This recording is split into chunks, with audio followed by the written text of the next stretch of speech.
Good morning. Hope you all are fine. I am Kiran Trivedi continuing the lecture of SIBCom Samsi, that is of English subject. We have completed textbook and we reached second topic of the grammar, that is preposition. This is the last lecture of the topic. Preposition એટલે શું એ આપણે જોયું. Position બતાવે છે. Noun, noun phrase, pronoun ની સાથે એનો ઉપયોગ થાય છે.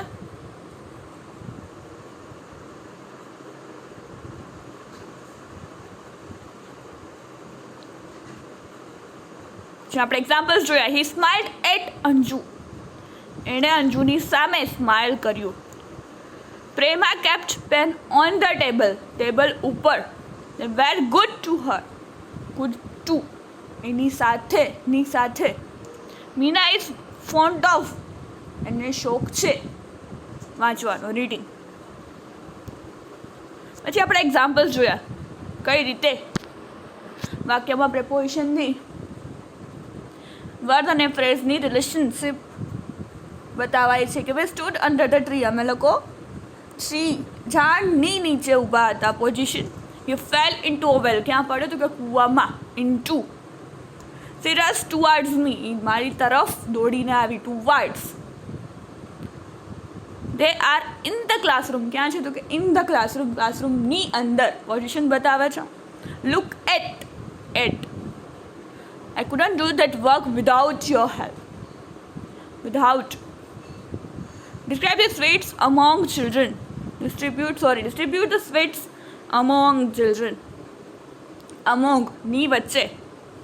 I will be back by midnight સુધીમાં. He went Agra with a view to. કયા હેતુથી ગયા તો કે તાજમહલ જોવા. Please sign here on behalf of, ના બદલે. બે ટાઈપના પ્રેપોઝિશન, સિમ્પલ અને complex. A word that acts like a preposition is simple preposition. જે શબ્દ પ્રેપોઝિશન જેવું વાક્યમાં દેખાઈ આવે છે એને સિમ્પલ પ્રેપોઝિશન કહેવાય છે. સાદા પ્રેપોઝિશન કહેવાય છે. At, before, for, upon, since, before, below, in, to, towards, with, till, from, on, under, of, up, beside, across. એ બધા સિમ્પલ પ્રેપોઝિશન છે. આપણે ભણી ગયા છીએ સ્કૂલથી માંડીને અત્યાર સુધી સિમ્પલ પ્રેપોઝિશન. કોમ્પ્લેક્સ ઓર ફ્રેઝ પ્રેપોઝિશન, જે શબ્દ સમૂહ હોય એવા પ્રેપોઝિશન એટલે phrase that acts like a preposition. જે ફ્રેઝ છે એ પ્રેપોઝિશન તરીકે યુઝ થયું હોય ત્યારે એને ફ્રેઝ પ્રેપોઝિશન અથવા તો કોમ્પ્લેક્સ પ્રેપોઝિશન કહેવામાં આવે છે. એક આખો શબ્દ હોય, ઇન ઓર્ડર ટુ, આખો શબ્દ. In front of, in addition to, with a view to, આખો શબ્દ ફ્રેઝ છે, શબ્દ સમૂહ છે. Instead of, for the sec of, આખો શબ્દ સમૂહ છે. On behalf of, apart from, in spite of. આ બધા શબ્દો ફ્રેઝ ભેગા થઈને જે શબ્દ સમૂહ બને છે એ જ્યારે વાક્યમાં વપરાય છે પ્રેપોઝિશન તરીકે ત્યારે એને ફ્રેઝ પ્રેપોઝિશન કહેવામાં આવે છે. એના એક્ઝામ્પલ્સ આપણે જોયા. હવે preposition can have different functions to indicate time, place, purpose, direction, movement, means, concession, comparison, source and manner. Look at the following sentence where the preposition have the functions. શું કહે છે? પ્રેપોઝિશનના ઘણા બધા ફંક્શન્સ છે. શું કહે છે તો ઇન્ડિકેટ ટાઈમ, ટાઈમ સમય બતાવવા માટે, પ્લેસ બતાવવા માટે, હેતુ માટે, ડાયરેક્શન માટે.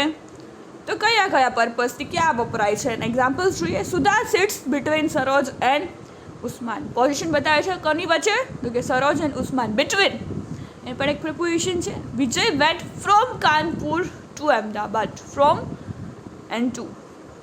Direction father return at 6 o'clock. સમય કેટલા વાગે તો કે 6 વાગે. At. This road is blocked because of the wedding procession. ઘોડો નીકળ્યો એટલે રોડ બ્લોક થઈ ગયો. Because of reason, કારણ. We went to the market for vegetables. કેના માટે ગયા તો કે for વેજીટેબલ શાક લેવામાં. Jaya cut the lemon with a knife. કેનાથી કર્યું? વિથ. ચાકુ. Instrument. Let's go to Mumbai by bus. માધ્યમ મીન્સ એટલે માધ્યમ. કેના દ્વારા જોઈએ? બસમાં જઈએ આપણે મુંબઈ એમ. In spite of the heat children are playing outdoors. ગરમી હોવા છતાં, તડકો હોવા છતાં, ઇન સ્પાઇટ ઓફ એટલે છતાં, હીટ એટલે ગરમી, તડકો છતાં બાળકો બારે રમે છે. Consistent. They sings like a koel. Comparison કે આના જેવું ગાય છે. Leela does all her work with great care. With એટલે ની સાથે. મેનર કઈ રીતે કરે છે એનું મેનર છે. The fetch water from the river. ક્યાંથી? તો કે રિવર નથી. સોર્સ કયો છે? તો કે રિવર, નદીમાંથી પાણી ભરે છે. હવે છે fill in the blanks.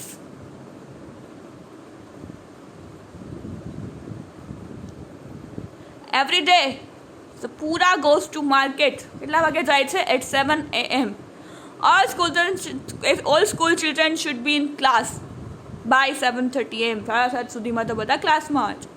Mr. Kingston has been driving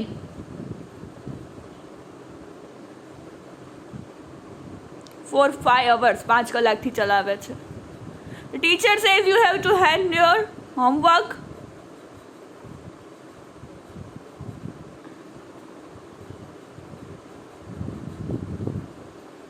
within Tuesday.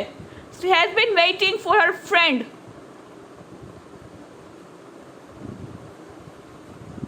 Since 10 AM. 10 વાગ્યાના રાહ જોવે છે. It flooded.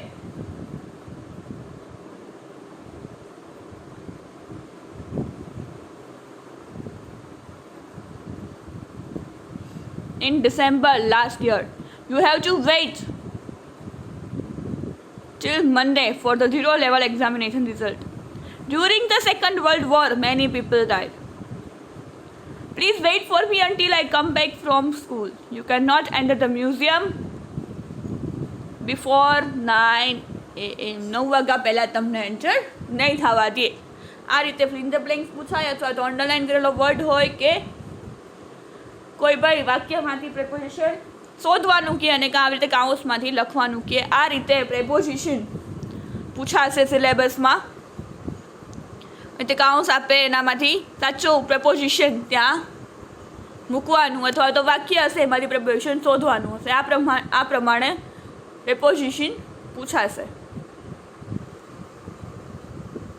જે આપણે એક્ઝામ્પલ જોયા કયા કયા પર્પઝથી કેવી રીતે એનો ઉપયોગ થાય છે, એના 2 પ્રકાર છે, કઈ રીતે ઉપયોગ થાય છે, પ્રિપોઝિશન શું છે, ક્યાં ક્યાં વપરાય છે, કેવી રીતે વપરાય છે, અને એના એક્ઝામ્પલ્સ એક્સરસાઇઝ પણ આપણે જોઈ કે આવી રીતે ફિલ ઇન ધ બ્લેન્ક્સ હોય તો આપણે ત્યાં કયો પ્રિપોઝિશન મૂકવાનું. It's all about today's lecture. We'll continue in the next lecture. Thank you for listening. Have a nice day.